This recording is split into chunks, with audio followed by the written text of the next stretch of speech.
नमस्कार साथियों, सार्थक कला सेज में आप सभी का स्वागत है और अभिनंदन है दोस्तों।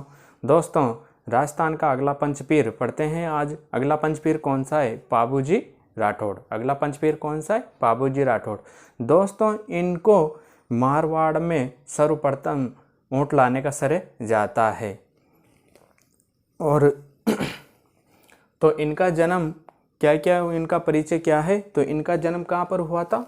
कोलूमंड गांव फलोदी में। कोलूमंड गांव फलोदी में। फलोदी पहले जोधपुर जिले में आती थी दोस्तों, अब अलग से जिला बना दिया गया। और इनके पिता का नाम क्या है? धांधल जी। इनके पिता का नाम क्या है? धांधल जी। और इनकी माता का नाम क्या है? कमला दे। इनकी माता का नाम क्या है? कमला दे। और इनकी पत्नी कौन थी? फूलम दे या सुप्यार दे। ये कहाँ की रहने वाली थी दोस्तों? तो अमरकोट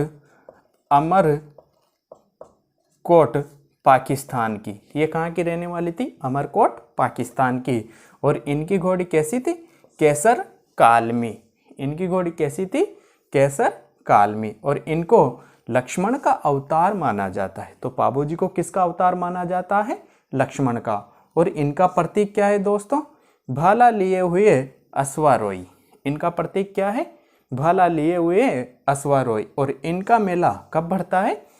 चैत्र अमावस्या को। इनका मेला कब भरता है? चैत्र अमावस्या को। और कहाँ पर भरता है? कोलूमंड गांव में। कोलूमंड गांव में इनका मेला भरता है दोस्तों। और इनके उपनाम क्या क्या हैं? इनको ऊँटों के देवता भी कहा जाता है, क्योंकि मारवाड़ में सर्वप्रथम ऊँट लाने का श्रेय इन्हीं को जाता है। तो कौन कौन सी जाति मानती है इनको? एक तो नायक और एक रेबारी जाति ऊँटों के देवता मानते हैं। इनको प्लेग रक्षक देवता भी कहा जाता है। क्या कहा जाता है? प्लेग रक्षक देवता। इनको गोरक्षक देवता भी कहा जाता है। गोरक्षक देवता, इन्होंने देवल चारणी की गायों की रक्षा के लिए अपने प्राण त्याग दिए, इसलिए इनको गोरक्षक देवता कहा जाता है। वचन पालक देवता भी इनको कहा जाता है। और शरणावत्सल देवता भी पाबूजी को कहा जाता है। तो शरणावत्सल देवता क्यों कहा जाता है दोस्तों इनको? क्योंकि जो पश्चिमी राजस्थान में अस्पृश्य समझे जाने वाली थ्योरी जाति के 7 भाइयों को शरण देकर इन्होंने उनके प्राणों की रक्षा की। इस वजह से इनको शरणावत्सल देवता कहा जाता है दोस्तों। और इनके सहयोगी कौन कौन थे? तो इनके सहयोगी चांदा डेमा हरमल। इनके सहयोगी कौन कौन थे? चांदा डेमा हरमल।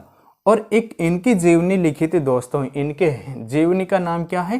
पाबू प्रकाश। और ये किसने लिखी थी?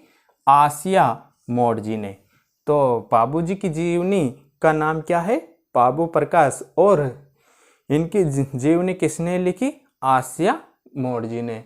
ये यहाँ से इम्पोर्टेंट है दोस्तों। और इनके बेनोई का नाम क्या था? जिंदराव खींची। और जिंदराव खींची से ही इनका युद्ध हुआ था और वीरगति को प्राप्त हुए थे। और इनकी मृत्यु कहाँ पर हुई थी? धेचू गांव फलोदी में। तो पाबूजी की मृत्यु कहाँ हुई? धेचू गांव फलोदी में।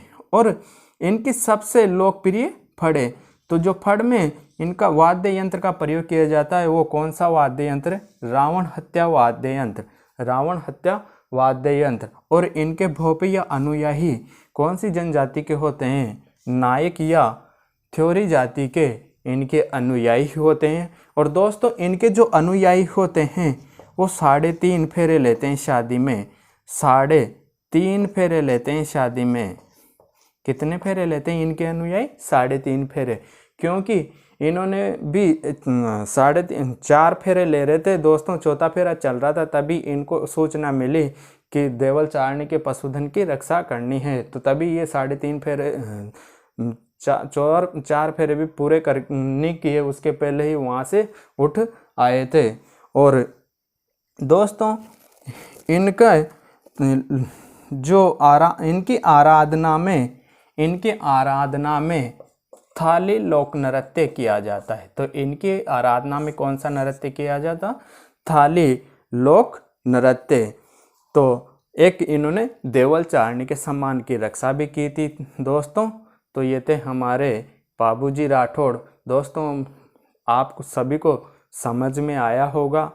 एक बार इन वीडियो को दोहरा लेना दोस्तों, दोबारा देख लेना तो आपको और अच्छे से याद हो जाएगा। और ये राजस्थान के पंचपीर आज समाप्त हो चुके हैं। मिलते हैं अगले वीडियो में, तब तक के लिए सभी को राम राम।